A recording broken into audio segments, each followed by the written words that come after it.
Question number 2, which of the following quantities is a vector. पहले vector क्या होता है? वेक्टर का मतलब है कि मैग्नीट्यूड भी होगा और डायरेक्शन भी होगा, तो उसे हम वेक्टर क्वांटिटी कहते हैं। तो जैसे कि हमारे पास ऑप्शन दिए गए हैं, option A density, option B mass, option C strain, option D weight. तो बताइए इनमें से कौन सा ऑप्शन है जिसका डायरेक्शन भी होता है और मैग्नीट्यूड यानी कि नंबर भी होता है? बताइए।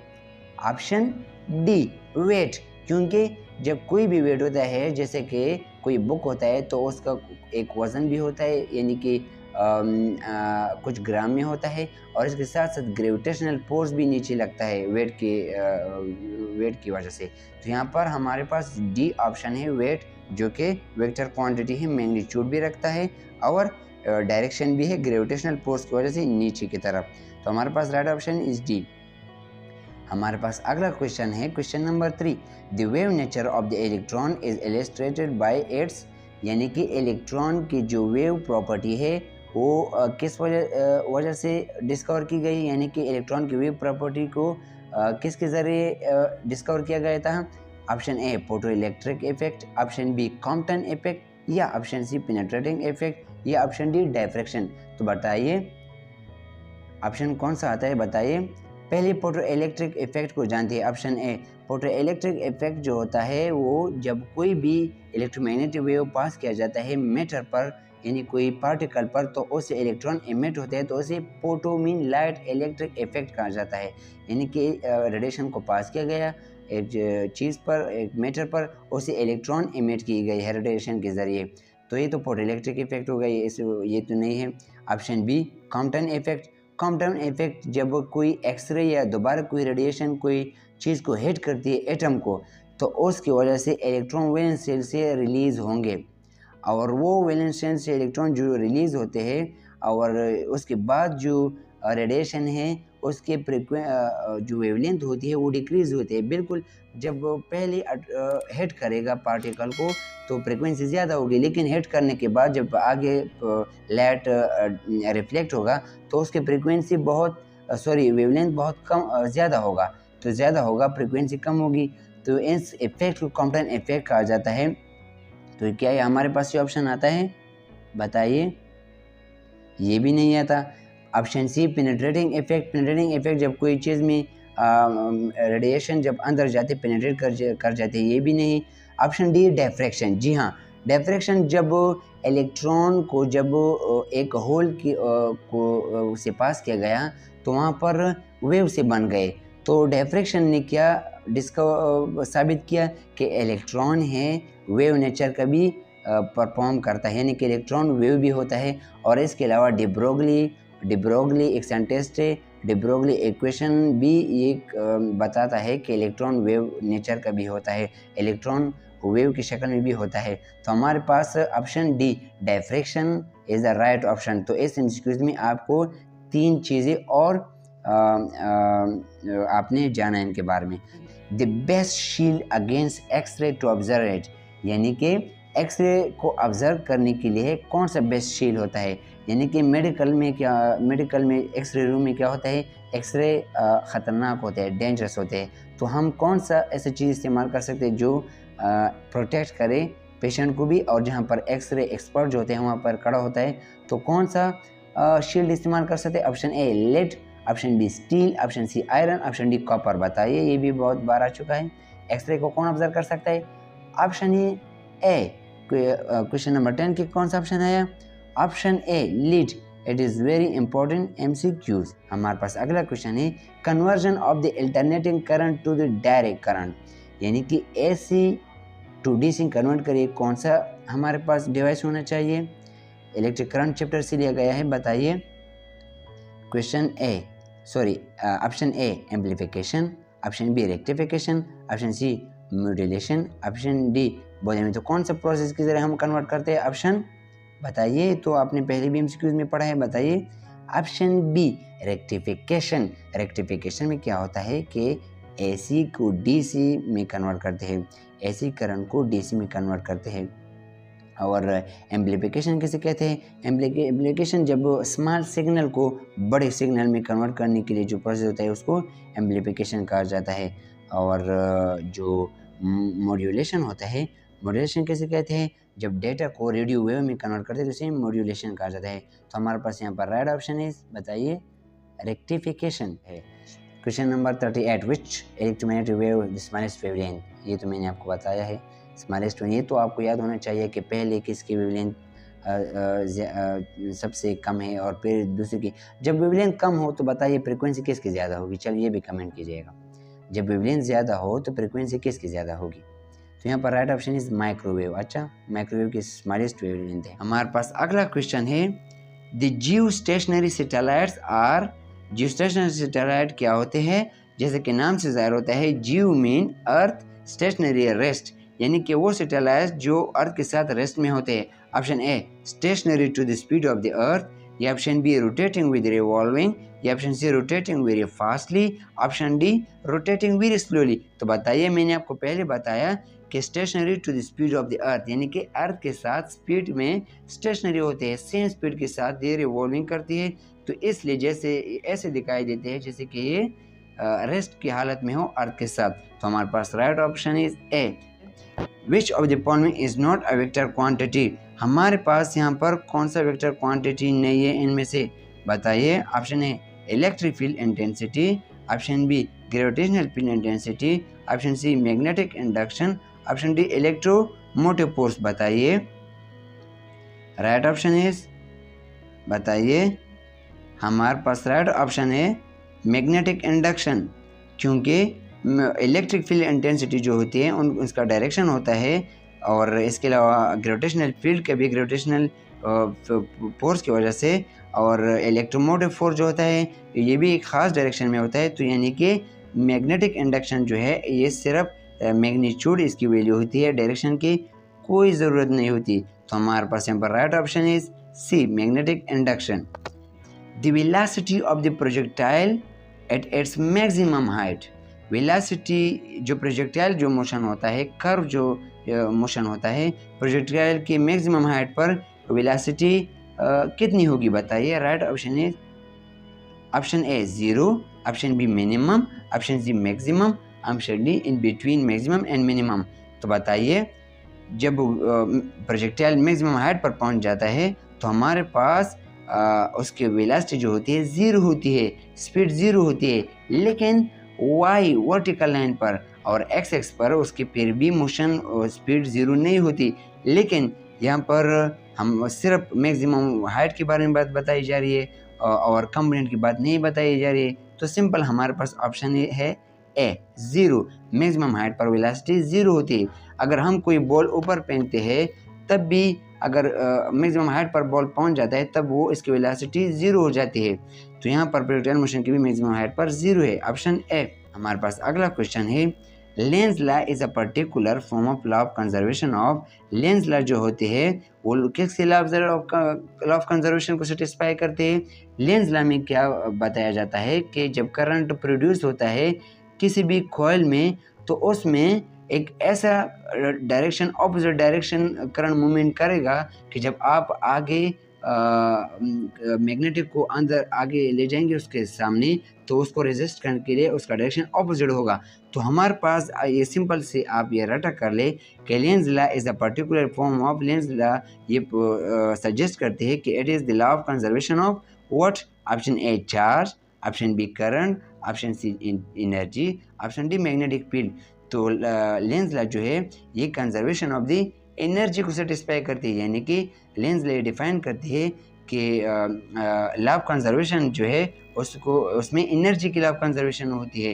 यानी कि लॉ ऑफ कंजर्वेशन क्या है ऑफ द एनर्जी, कि energy not be created not be destroyed, energy कभी ख़त्म नहीं होती और न ही आप बना सकते हैं, बल्कि एनर्जी एक शेप से दूसरे शेप में आप सिर्फ कन्वर्ट कर सकते हैं। तो law of conservation of energy को लेंस लॉ सेटिस्फाई करती है।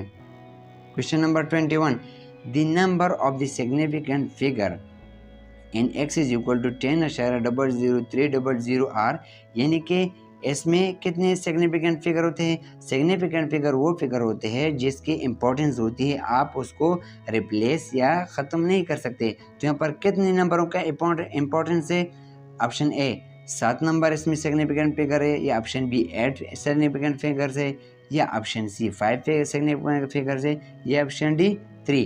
तो बताइए कितने सिग्निफिकेंट फिगर है, बताइए। राइट ऑप्शन इज ए 7, क्योंकि सिग्निफिकेंट फिगर में ऑल डिजिट जो नॉन ज़ीरो होते हैं वो आप सिग्निफिकेंट फिगर में शुमार करते हैं, और दूसरे जब ज़ीरो दो नॉन ज़ीरो डिजिट के दरमियान होते हैं, जैसे कि 1001, तो 1 के दरमियान 00 आ गए तो 00 भी सिग्निफिकेंट फिगर में आते हैं। और इसके अलावा जब ज़ीरो लेफ्ट साइड पर होते हैं तब भी। तो हमारे पास ये कुछ रूल्स है फिजिक्स में, आप लोगों ने पढ़े होंगे। तो यहाँ पर हम किसी को भी रिप्लेस या डिलीट नहीं कर सकते। तो हमारे पास right option is A 7 significant figure. हमारे पास अगला क्वेश्चन है, minimum number of the forces that keep the body in the equilibrium state. Equilibrium state वो स्टेट होता है जहाँ पर एक्सेलरेशन इज इक्वल टू 0। तो क्या होता है कि इक्विलिब्रियम स्टेट में मैक्सिमम कितने फोर्स एक बॉडी पर लगाए जा सकते हैं जो बॉडी को इक्विलिब्रियम में रख सकते हैं। तो बताइए, option A 3 forces, option B 4 forces, option C 1 force या ऑप्शन डी 2 फोर्सेस, बताइए। राइट ऑप्शन इज, बताइए, डी 2 फोर्सेस, क्योंकि जब 2 फोर्सेस को आमने सामने लगा दिए जाते हैं, सेम फोर्स यानी force is equal to 5 newton और दूसरी फोर्स का भी 5 न्यूटन, लेकिन उसका डायरेक्शन ऑपोजिट होता है, यानी एक बंदा एक डायरेक्शन में और दूसरा बंदा उसके ऑपोजिट डायरेक्शन में क्या होता है, फोर्स लगाता है, तो बॉडी वहाँ से नहीं हिलेगी। तो हमारे पास right option is D 2 forces. The ionization potential of the hydrogen atom, यानी कि हाइड्रोजन एटम से अगर हम या मॉलिक्यूल से इलेक्ट्रॉन निकालना चाहे एटम से, तो कितनी एनर्जी रिक्वायर होगी, पोटेंशियल एनर्जी, बताइए। Option A 1.36 volt, option B 10.2 volt, option C 13.6 volt, option D 5.7, बताइए। राइट ऑप्शन इज, बताइए, ये तो फिजिक्स टॉप में वाज़ेह तौर पर क्लियर तौर पर दिया गया है, बताइए। Option C 13.6 volt energy require है। हमारे पास right option is C. Sound wave can not be, sound wave can not be, क्या नहीं हो सकते। Option A polarised, option B reflected, option C reflected, option D diffracted. तो कुछ ऐसे एमसीक्यूज है जो आप लोगों को रटा होना चाहिए, आप लोगों को याद होना चाहिए, ताकि जब एमसीक्यूज आ जाए तो आप बिल्कुल आसानी से हल कर सके, क्योंकि 90 मिनट्स होंगे और 100 एमसीक्यूज होंगे। तो आपने क्या करना होता है, आपने एमसीक्यूज को कुछ रटा करना होता है, जो जैसे कि यहाँ पर एमसीक्यूज सिंपल से बात है, sound wave can not B. तो हमारे पास ऑप्शन कौन सा आता है, पोलराइज्ड, क्योंकि साउंड वेव जो है ये लॉन्गिट्यूडनल वेव है और सिर्फ ट्रांसवर्स वेव जो है पोलराइज किए जाते हैं, जैसे कि लाइट जो है ट्रांसवर्स वेव है वो पोलराइज किए जाते हैं, लेकिन साउंड वेव लॉन्गिट्यूडनल वेव है, पोलराइज नहीं की जा सकते। तो बहुत इंपॉर्टेंट एमसीक्यूज है। The speed of the sound in metal is approximately dash. जैसे कि हम जानते हैं कि the speed of sound in air जो होता है 330 मीटर पर सेकंड होता है। तो मेटल में कौन सा होगा यहाँ पर, ऑप्शन ए 1500 मीटर पर सेकंड, 5000 मीटर पर सेकंड, 330 मीटर पर सेकंड एंड 50 मीटर पर सेकंड। तो हमारे पास कौन सा ऑप्शन आता है, the speed of sound in metal is, कौन सा ऑप्शन आता है, बी 5000 मीटर पर second. Question number 9, principle of the transformer. तो ट्रांसफार्मर जो है वो किस प्रिंसिपल बेस पर चलता है या फंक्शनल होता है। Option number A mutual induction पे, option number B self induction पे, option number C motional EMF पे, या option number D none of this. जैसा कि हम जानते हैं कि म्यूचुअल इंडक्शन में क्या होता है, दो कॉइल साथ रखे जाते हैं, जब एक कॉइल में करंट को चेंज किया जाता है तो वो दूसरी कॉइल में भी करंट चेंज करने का काज होता है, जिसमें करंट प्रोड्यूस करता है। और सेल्फ इंडक्शन में क्या होता है, एक ही कॉइल होता है, उसमें जब करंट को इस तरह चेंज किया जाता है डायरेक्शन, तो उसको उसमें करंट प्रोड्यूस होता है। और मोशनल ईएमएफ जब करंट की एक जगह पर कॉइल को मूवमेंट करते हैं तो दूसरी कॉइल पर क्या होता है, करंट प्रोड्यूस होता है।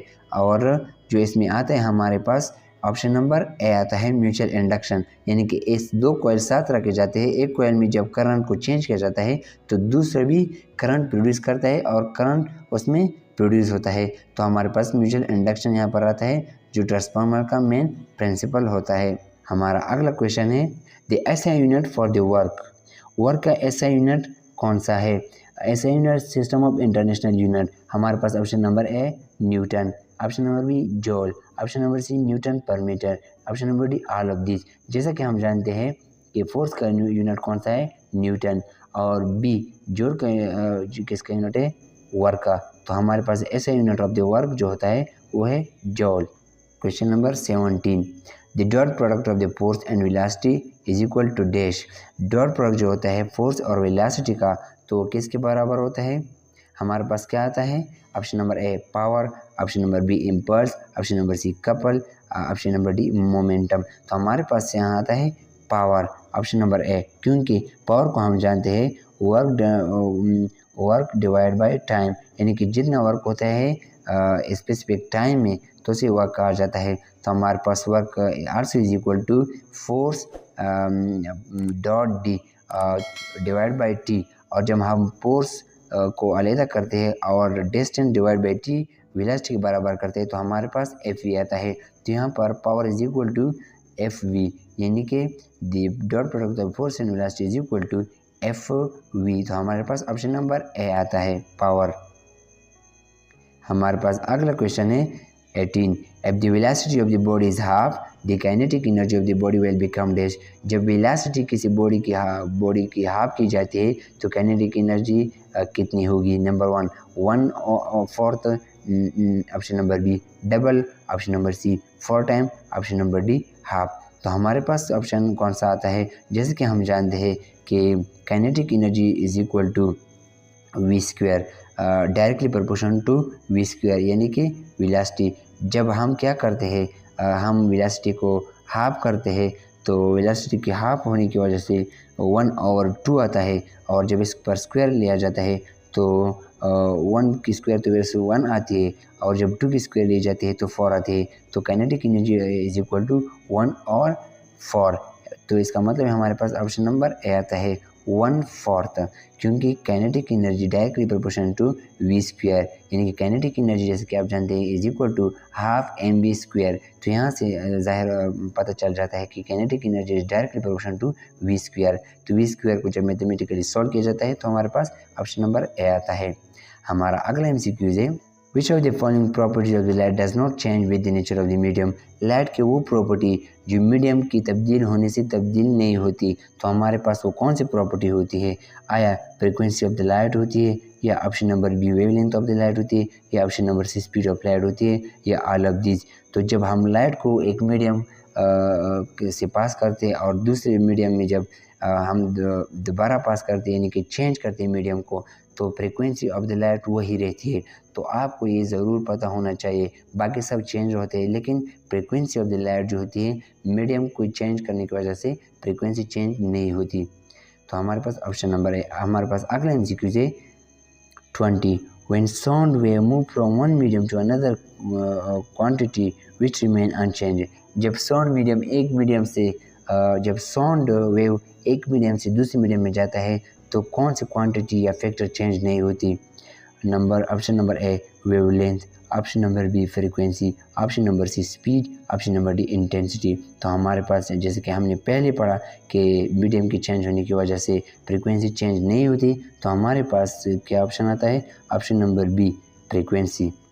24 द प्रोसेस और the system that do not involve exchange of the heat are called dash. जैसा कि हम ऑलरेडी जानते हैं कि जब सिस्टम को एनर्जी दी जाती है या एनर्जी ली जाती है तो वर्क डन करता है, लेकिन यहाँ पर कौन सा प्रोसेस है जिसमें एक्सचेंज ऑफ हीट नहीं होता, यानी change in Q is equal to 0। तो हमारे पास ऑप्शन नंबर कौन सा आता है? आइसोथर्मल। नहीं, आइसोथर्मल में एनर्जी चेंज होता रहते हैं, यानी कि सेम एनर्जी सिस्टम लेता है और रिलीज भी करता है। Option number B equilibrium. नहीं, क्योंकि ये भी इसी तरह आइसोथर्मल का एक प्रोसेस है। Option number C thermal process. नहीं, क्योंकि थर्मल प्रोसेस में क्या होता है एनर्जी दी जाती है। Option number D adiabatic process. जी हाँ, हमारे पास ऑप्शन नंबर डी आता है, क्योंकि एडियाबेटिक प्रोसेस ये एक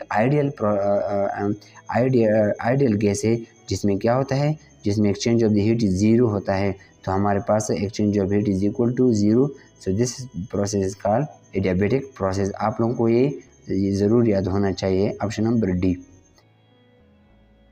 What happen when the charge is placed on a soap bubble? जब soap bubble पर चार्ज प्लेस किए जाते हैं तो फिर क्या हो जाता है? Option A it collapse, option B its radius increase, option C its radius decrease, option D none of this. तो आपको कौन सा लग रहा है? राइट ऑप्शन कौन सा है बताइए? Option B its radius increase, क्योंकि जब पॉजिटिव चार्ज प्लेस किए जाते हैं सोप बबल पर तो वो एक दूसरे को क्या करेगा? रिपल करेगा। तो जो सोप बबल होता है उसका रेडियस इंक्रीज होगा, यानी कि वो साइज में इंक्रीज होगा।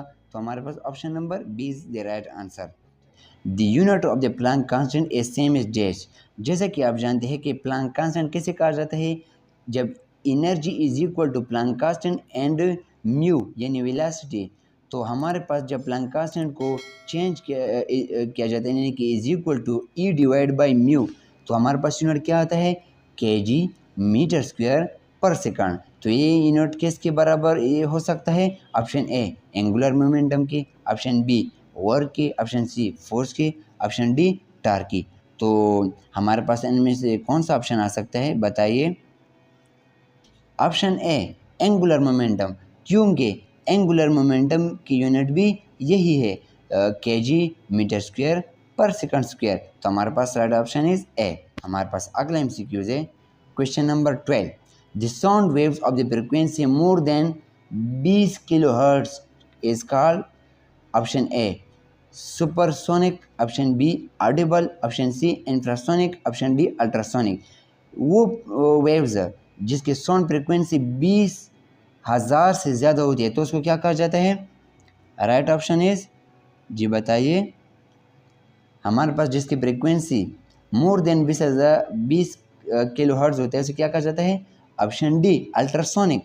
हमारे पास नॉर्मल जो हेयरिंग साउंड यानी कि जो हम सुन सकते हैं वो है किसके दरमियान? Between 20 hertz to 20 kilo hertz इसकी आवाज़ हम सुन सकते हैं। यानी अगर 20 हर्ट्ज से कम हो जाती है तो उसको क्या कहा जाता है? जी उसको क्या कहा जाता है? इंफ्रासोनिक। अगर 20 किलोहर्ट्ज से ज़्यादा हो जाती है तो उसको अल्ट्रासोनिक कहा जाता है। और 20 हर्ट्ज और 20 किलोहर्ट्ज के दरमियान जो होता है उसको क्या कहा जाता है? ऑडिबल, ये वो हम सुन सकते हैं। और सुपरसोनिक जो होते हैं वो तो बिल्कुल साउंड वेव से भी ऊपर जाते हैं, तो बहुत ही एक्सेप्शनल केस होता है। तो हमारे पास राइट ऑप्शन जो है 20 किलोहर्ट्ज से ज़्यादा फ्रिक्वेंसी होती है जिस साउंड की वो है अल्ट्रासोनिक। और 20 से जिस कम होती है 20 किलो से नहीं, सिंपल 20 हर्ट्ज से, यहाँ पर 20 किलो हर्ट्ज है। अगर 20 हर्ट्ज से कम हो जाती है तो उसे इंफ्रासोनिक कहा जाता है। तो इंफ्रासोनिक और अल्ट्रासोनिक के दरमियान जो फ्रिक्वेंसी होती है उसे क्या कहा जाता है? ऑडिबल। ऑप्शन बी आता होगा अगर यहाँ पर ऑडिबल की बात की जाती, लेकिन यहाँ पर मोर देन 20 किलो हर्ट्ज की बात की गई है। तो हमारे पास राइट ऑप्शन है ultrasonic, option number D. The energy store in spring of the watch, हमारी घड़ी के स्प्रिंग में कौन सी एनर्जी इस्तेमाल की जाती है या यूज़ की जाती है? Option A kinetic energy, option B electric energy, option C elastic potential energy, option D solar energy. तो हमारे पास राइट ऑप्शन है option number C elastic potential energy.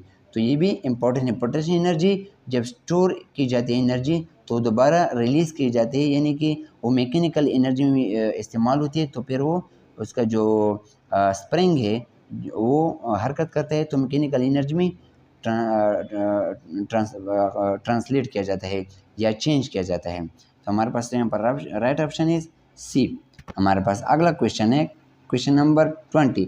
Which of the following can not be polarise, इनमें से कौन से wave है जो पोलराइज नहीं किए जाते?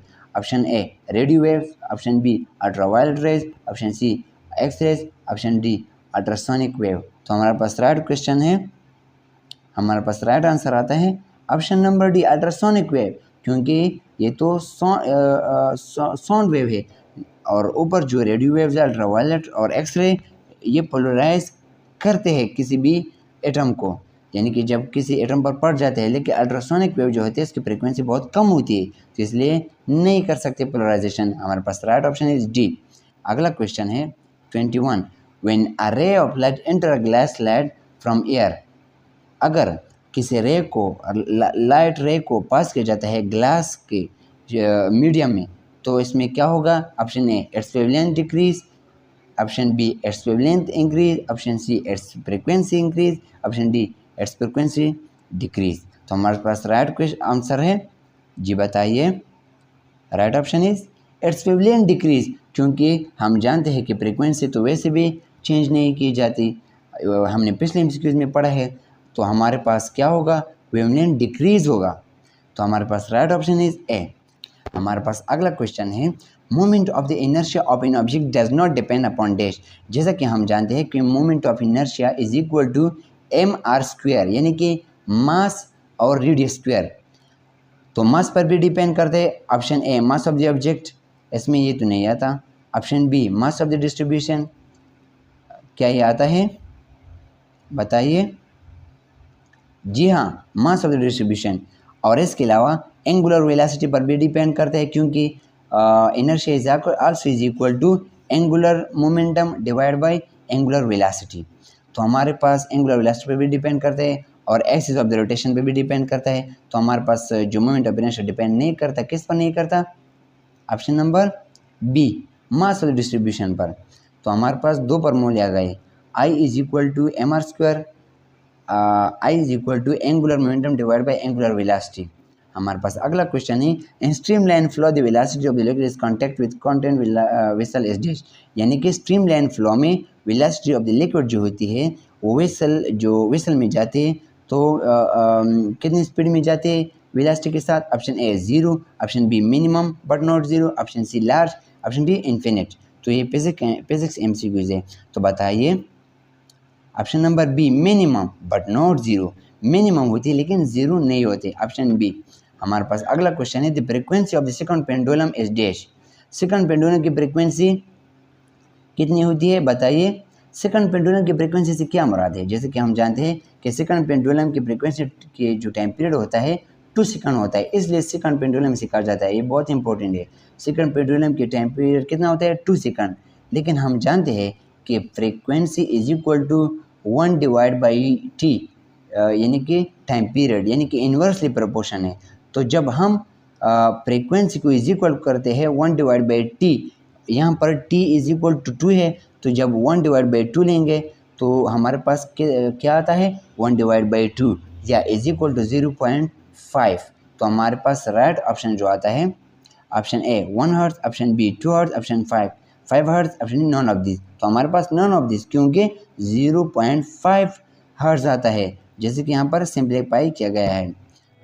क्वेश्चन नंबर 12, इन स्टेशनरी वेव्स क्या होता है? स्टेशनरी वेव में पहले स्टेशनरी वेव को जानते हैं। स्टेशनरी वेव में क्या होता है कि सेम एम्पलीट्यूड और फ्रीक्वेंसी होता है, लेकिन उनका जो डायरेक्शन होता है ऑपोजिट होता है।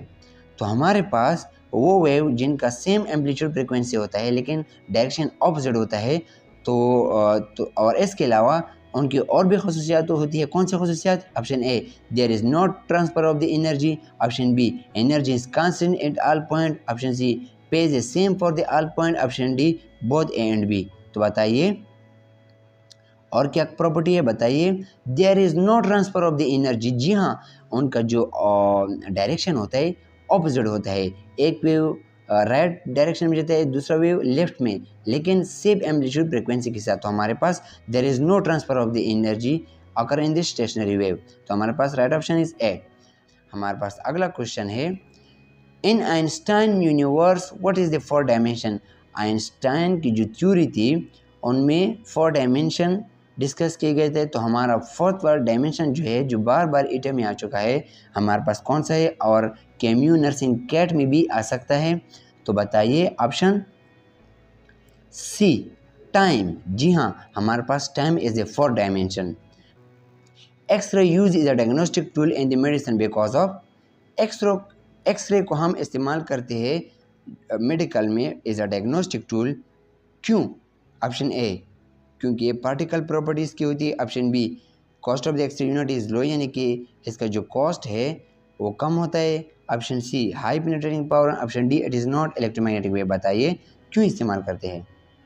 Option C high penetrating power, X ray की जो पेनिट्रेटिंग पावर है वो बहुत ही हाई है, इसलिए हम ये इस्तेमाल करते हैं, लेकिन ये बोन में पास नहीं हो सकते, तो इसलिए हम जो हमारे बॉडी के और ऑर्गन है उसमें पास हो सकते हैं, लेकिन बोन में पास नहीं होते। तो बोन के फ्रैक्चर हम मालूम करते या कोई भी ट्यूमर होते हैं, इसके ज़रिए हम मालूम कर सकते हैं। तो हमारे पास हाई पेनिट्रेटिंग पावर आता है। हमारे पास अगला question 25, becquerel is the unit of, becquerel जो होता है किसका यूनिट होता है? Option A decay constant, option B half life, option C mean life, option D activity, यानी कि रेडियो एक्टिविटी। बताइए।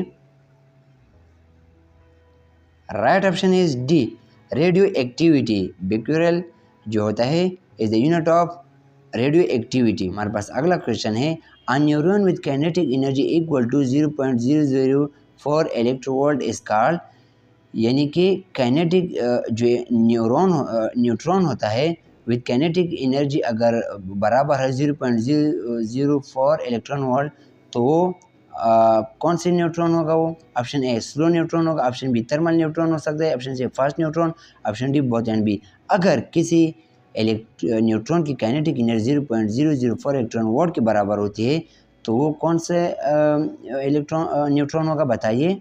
Option D both A and B, slow neutron भी होता है और थर्मल न्यूट्रॉन भी होता है। ये दो खसूसियात हैं।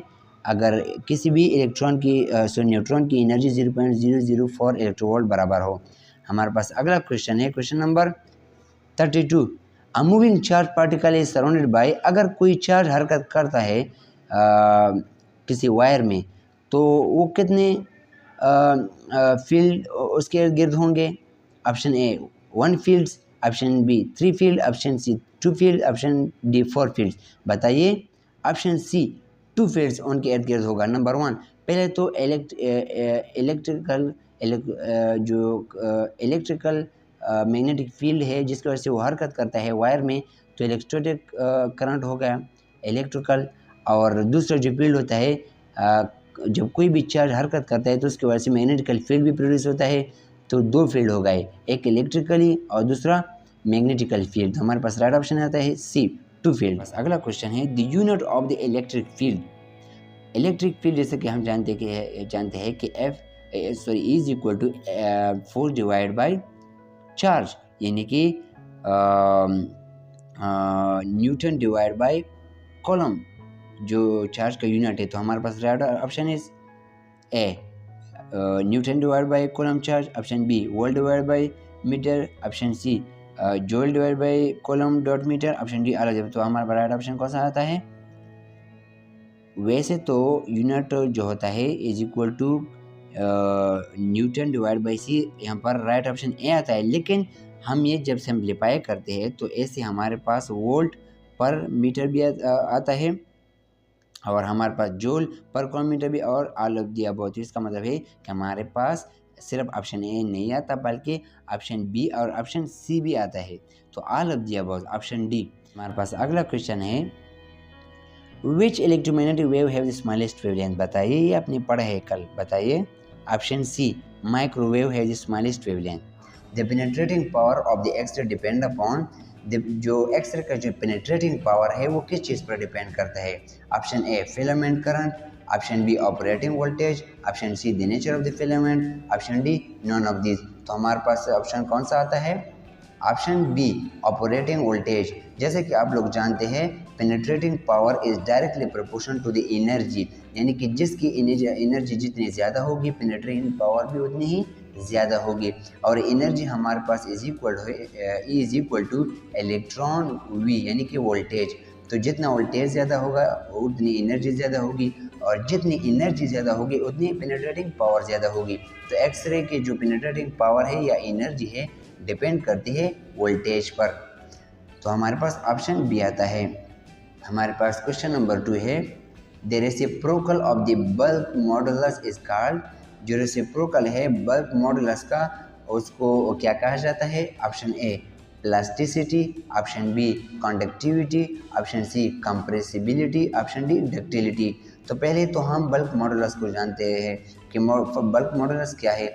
जो बल्क मॉडुलस है वो कांस्टेंट है, और इसका मतलब है कि वो सब्सटेंस जितना रेजिस्ट करते हैं कंप्रेशन को, यानी एक सब्सटेंस पर आप जब कंप्रेशन फोर्स लगाते हैं जितना वो रेजिस्टेंस मुखालफत करती है उस कंप्रेशन की, तो उसको हम बल्क मॉडुलस कहते हैं।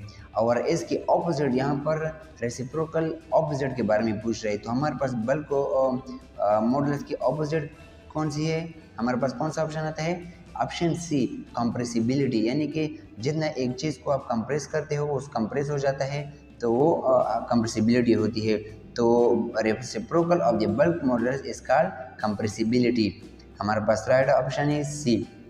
हमारे पास अगला क्वेश्चन है, the colour of the sky is blue due to, जो स्काई का जो कलर है वो ब्लू होता है, क्यों ब्लू होता है? Option A interference of the light, option B diffraction of the light, option C polarisation of the light, option D scattering of the light. तो बताइए स्काई का कलर क्यों ब्लू होता है? हमारे पास राइट ऑप्शन इज, बताइए हमारे पास right option is scattering of the light. जी हाँ, जैसे कि आप जानते हैं कि इलेक्ट्रोमैग्नेटिक वेव जो होते हैं वो जो लाइट होती है वो सन से यहाँ तक पहुँचने में हवा में एयर पार्टिकल होते हैं, उसकी वजह से स्कैटर होते हैं। तो उसकी वजह से हमारी जो स्काई है वो स्कैटरिंग ऑफ द लाइट की वजह से ब्लू नज़र आता है। और इस प्रोसेस को रेलाई स्कैटरिंग भी कहते हैं, RALEIGH, रेलाई स्कैटरिंग भी कहते हैं। तो हमारे पास राइट ऑप्शन इज डी। हमारे पास अगला क्वेश्चन है, question number 4, glass is example of an amorphous which can be characterise as. जैसे कि आप लोग जानते हैं कि ग्लास एक एमॉर्फस सब्सटेंस है। एमॉर्फस कौन सा सब्सटेंस होता है? जिसके स्ट्रक्चर जो है क्रिस्टलाइन फॉर्म में नहीं होती, स्पेसिफिक स्ट्रक्चर नहीं होती। तो हमारे पास कौन सी कैटेगरी में आता है glass? Option A malleable solid, option B molecular solid, option C crystalline like in crystal structure, option D very viscous fluid. तो हमारे पास एमॉर्फस सॉलिड तो हो, सॉरी एमॉर्फस सब्सटेंस तो होता है ग्लास, लेकिन एमॉर्फस में कौन सा होता है? Option D very viscous fluid. ये एटम में एमडीकेट में कई बार आ चुका है और केमी नर्सिंग कैट की भी इसके बहुत चांसेस है। तो हमारे पास वेरी विस्कस फ्लूइड है। और ग्लास को हम दूसरा नाम भी देते हैं सुपर कूल लिक्विड। ये भी इम्पोर्टेंट है कि ग्लास को हम glass is also called super cool liquid. तो हमारे पास राइट ऑप्शन यहाँ पर डी आता है। Question number 6, self induction of the coil depend upon what. Self induction जो होता है वो किस चीज़ पर डिपेंड करता है? Option A area of the coil, option B number of the turns, option C length of the coil, option D all of the following. तो हमारे पास right option is option D all of the following. यानी कि self induction की जो coil की self induction है उसके इस पर डिपेंड करती है कॉइल की। Self induction of the coil depend upon coil की जो सेल्फ इंडक्शन होती है, करंट प्रोड्यूस होती है, वो कॉइल के एरिया ऑफ द कॉइल पर भी डिपेंड करता है, area of the number of the turn, कितने बार वो टर्न हुआ है, लेंथ ऑफ द कॉइल कितना वो लेंथ उसकी कितनी है। तो हमारे पास ऑल ऑफ दिस। और इसके अलावा इंपॉर्टेंट एमसीक्यूज ये भी आ सकता है कि सेल्फ इंडक्शन की ऐसा यूनिट कौन सी है? हेनरी, एच कैपिटल एच से रिप्रेजेंट होता है। हेनरी इज ऐसा unit of the self induction.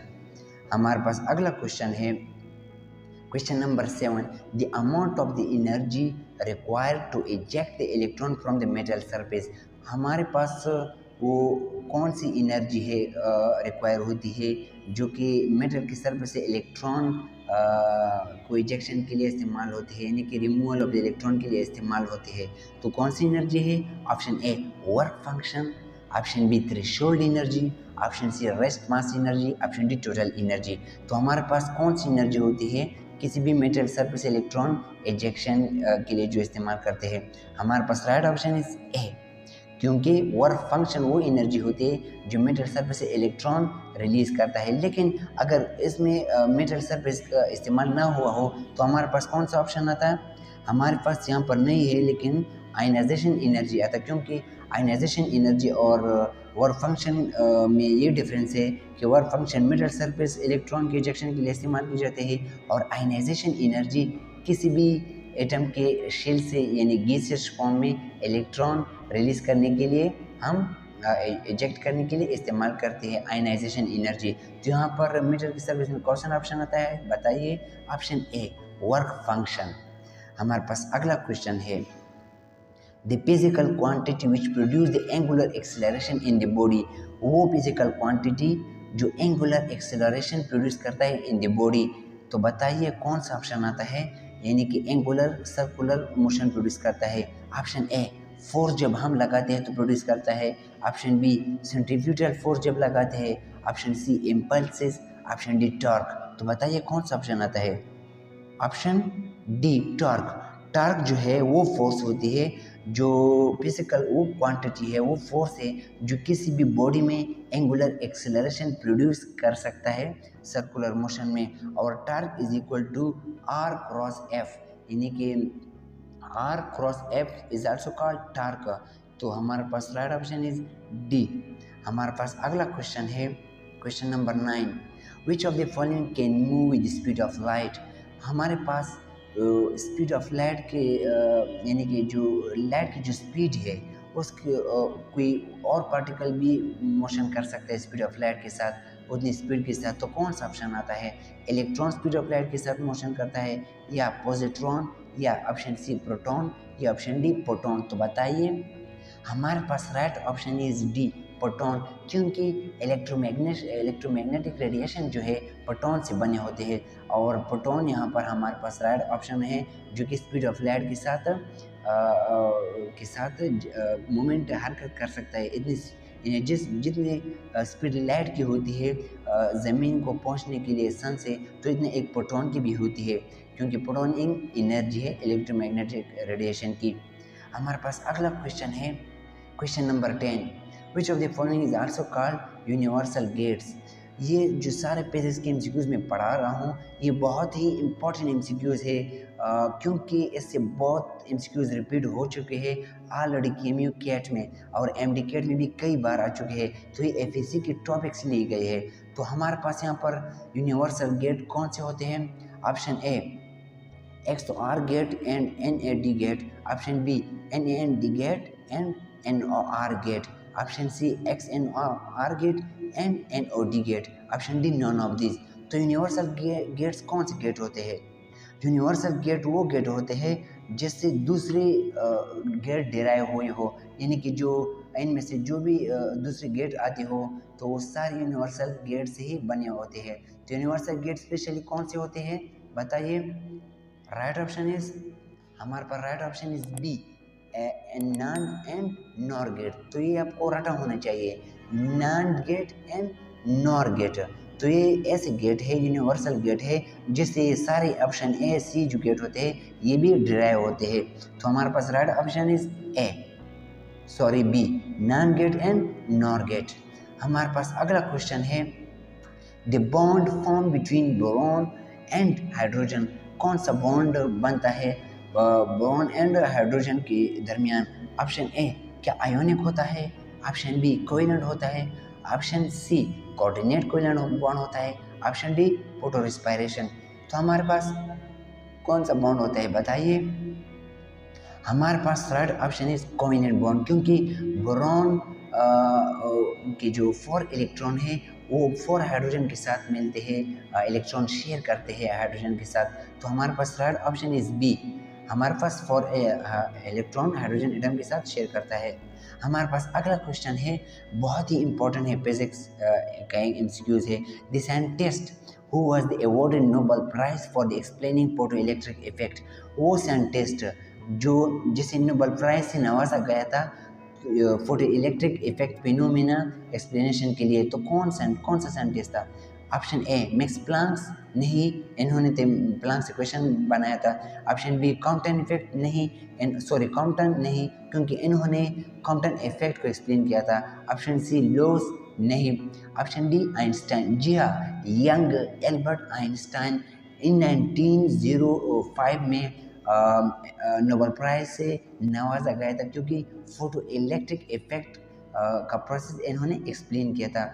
तो आपको तो ये पता ज़रूर होना चाहिए, अल्बर्ट आइंस्टाइन इन 1905। हमारे पास अगला क्वेश्चन है जो कि साउंड के इक्वेशन से लिया गया है, बहुत ही इंपॉर्टेंट है। Question number 14, as the pressure of the medium increases the speed of the sound in medium.